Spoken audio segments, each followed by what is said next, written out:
Alright, Shalom. I'm going to give all praise on the go to Yahawashi, the one is the elders of the apostles of your millstones, everyone teach well. See your brother here, Shamash One. And I just want to make a quick announcement first before I get into this lesson. The reason why you're not going to see camp going on this week is because I'm currently dealing with a bit of a back problem that I've had for a hot minute.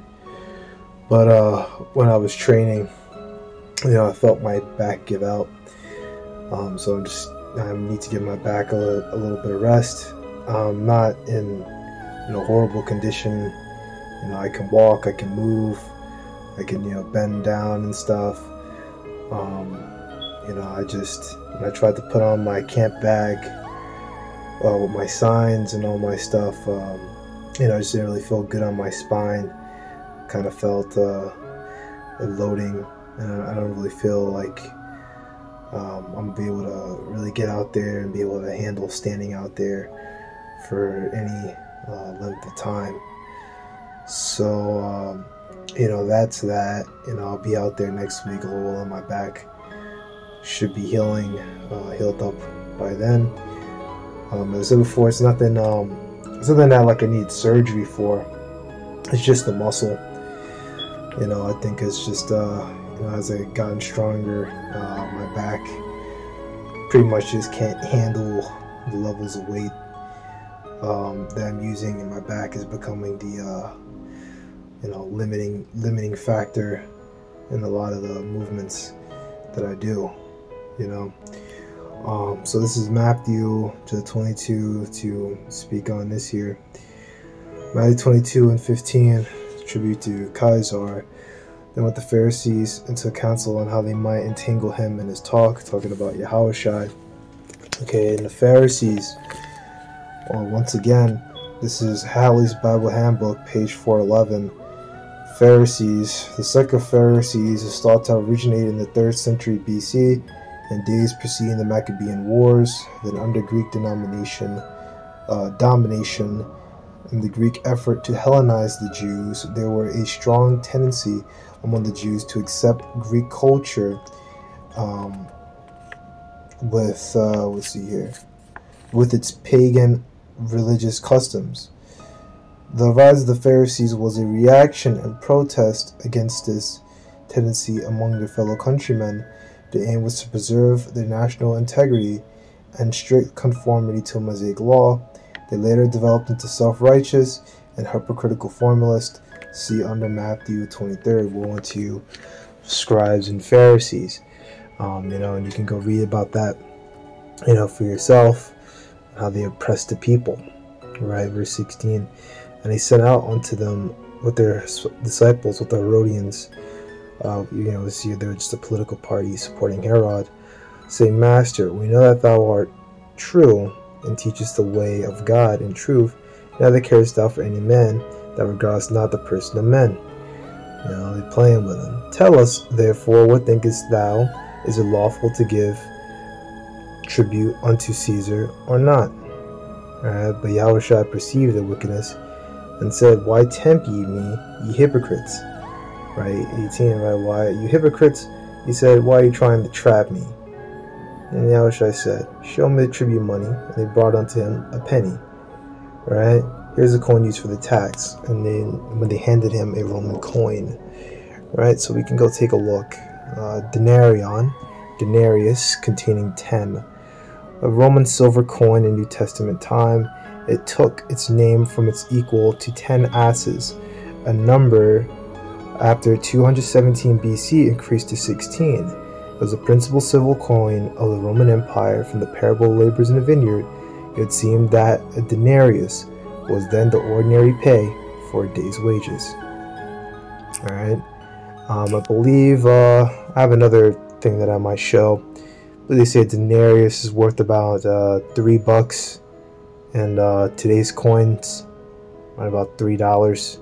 But it, the amount of money fluctuates, but of course, the denarius back then had a lot more buying power than our American dollars now. You couldn't fucking survive off of $3 a day. it would just wouldn't happen, you know. I mean, you could just get like a little bit of food. That's like a meal. That's not even a meal. That's like some snacks, you know. And that's like all you're gonna get for the day. No one could survive off $3 a day. Verse 20, and he saith unto them, whose is this image and superscription? They say unto him, Caesar's.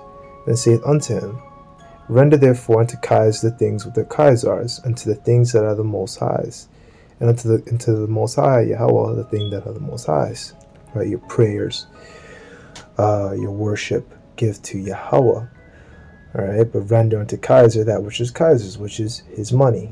You know, you give him his money, right, his coin, his money. So this is, I was going to go to a website, but actually I'm going to stay here. This is Haley's Bible Handbook, page 478, Tribute to Caesar. Recorded also in Matthew 22, 15 to 22, because this is under Mark 12, 13 to 17, which is the same account. Luke 20, 20 to 26. This was an effort to trap Yahawashi into a statement of some kind on which they could have a charge, could be to charge his loyalty to the Roman government, and so hand him over to Pilate. Yahawashi, with the master stroke, proclaimed separation of church and state. Christians must be obedient to their government, but the government has no right to dictate the religion of its subjects. Alright? Yeah, that's pretty much is what he's saying, you know? He's saying that we're separated, you know? The government is the government, you give it what the government is, but the church is separate. You know, we're not to be involved with the government. So, yeah, it is a separation of church and state. Alright, so the Roman emperor of Yahawashi's day was Tiberius. Let me see here if I still have it. Give me a second. Alright, Halle's Bible Handbook, page 758. The Roman Empire. The church was founded in the Roman Empire. Rome was founded in 7, really during Rome's rise to power. But we were called Christians first in Antioch in Asia Minor.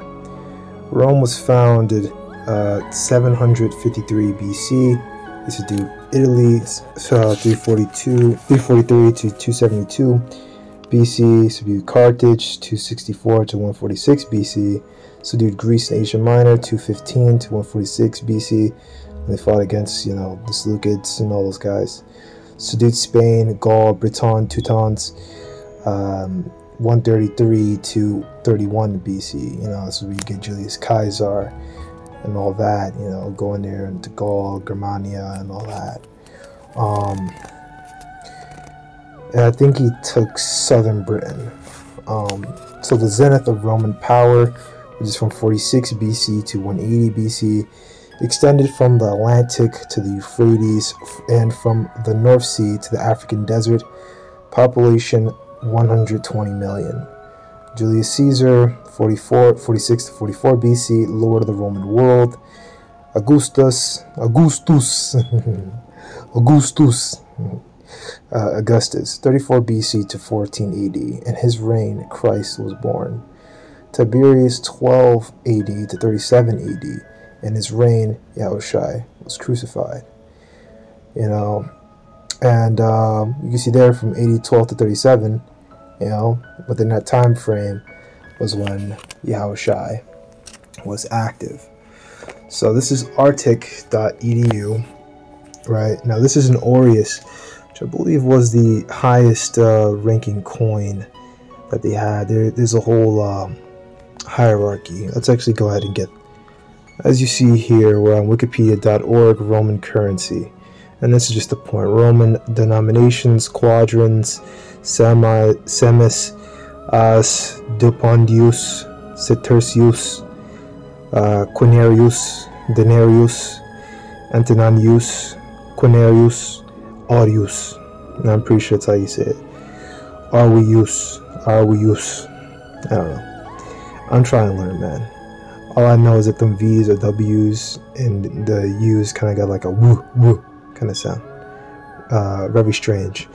It just says, weren't sent to people with a hard speech, these other nations, they have a hard, rough language, you know. The front observed for this coin portrays the head of Emperor Tiberius to the right, laureate. The back, reversed, possibly portrays Livius Pax and thrown on the chair with scepter in his right hand, branch in left. And that was his woman. I believe that was his wife, and he marked her. Oh no, that was his mother. Whoops, not his wife, his mother. We'll read this, right? The inscription on the front says this coin. Just say Tiberius Caesar Divi well, I don't know how to say it, man. Augustus, right? So it's the son of divine Augustus. Don't ask me how to pronounce all that. Was important to marking the transition of the power in the early Roman emperor. The title helped Tiberius advance his inherited right to rule as Augustus' heir and deified first emperor. He was actually his stepson. His father, I think his father Tiberius Claudius Nero, I think there was like a divorce or something happened to him, and then his mother basically married, Octavian, Caesar Augustus. The back design showing a female figure is frequently assumed to be Livia, Tiberius' mother, and Augustus' wife of 53 years. Livia is depicted as would be like Livia is depicted as a Roman deity for peace, Pax. The inscription around her, Pontis Maxim, refers to the title of the Pontifex Maximus, a title held by each of the Roman emperor and signify the religious authority held by the Roman emperor. And as you see there, religious authority of the Roman emperor, and they try to go push that up and claim that Yahawashi was making a claim against the Roman government, claiming to fight against the Roman government. I believe when you look into Tiberius Caesar, he was very paranoid. I believe in his time you had like a lot of purges going on of political rivals. So they knew full well what he was doing, what they were doing. They wanted to get him, trapped up and have an excuse to send him before Pontius Pilate and have him, murdered. But the see is that it wasn't the time for that yet, so that failed.